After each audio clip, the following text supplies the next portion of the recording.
칠레 수도 산티아고 인근 바다에서 8.3 규모의 강진이 발생했는데요. 하와이 등 주변 지역에는 쓰나미 경보가 내려진 상태에서 피해도 커질 것으로 우려되고 있습니다. 네, 보도국 취재기자 연결합니다. 김민혜 기자.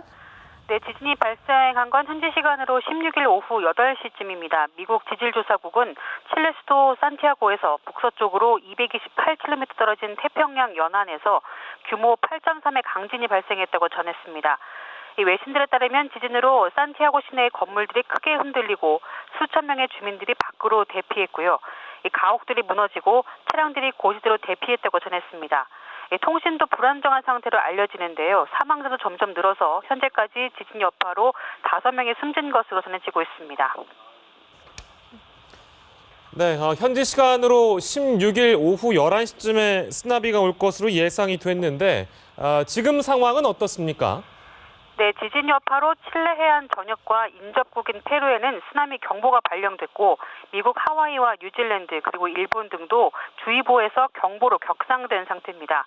칠레 당국은 지진으로 인한 쓰나미가 현지 시간으로 오후 11시쯤 해안을 덮칠 것으로 예상하고 주민들에게 대피령을 내렸는데요. 로이터 통신은 칠레 해군 관계자의 말을 인용해서 높이 4.5m의 파도가 산티아고 북쪽의 항구 도시 해안을 덮쳤다고 보도했습니다. 또 쓰나미로 일부 해안 인근 도시 시가지에 물이 차오르는 모습도 목격된 것으로 전해졌습니다.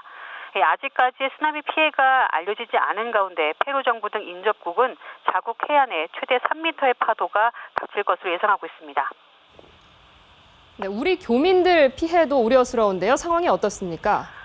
네, 칠레 현재는 교민 등 한국인 2,700여 명이 체류하고 있는 것으로 알려지고 있는데요. 현재까지 확인된 피해는 없는 것으로 전해집니다.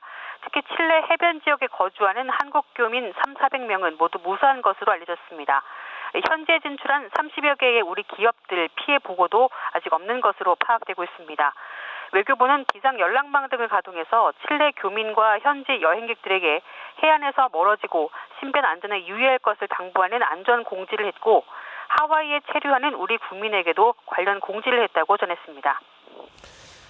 네, 칠레에서 유독 지진 발생이 많은 것 같은데 이게 환태평양 지진 때라는 것과 연관이 깊다고요? 네, 그렇습니다. 환태평양 지진 때는 일명 불의 고리라고도 불리는데요. 가장 큰 지각판인 태평양판이 유라시아판과 북아메리카판 등과 맞물리는 경계선을 말합니다. 이 세계 활화산과 휴화산의 75%가 이 지역에 몰려 있어 대부분의 지진이 이 일대에서 발생하고 있습니다.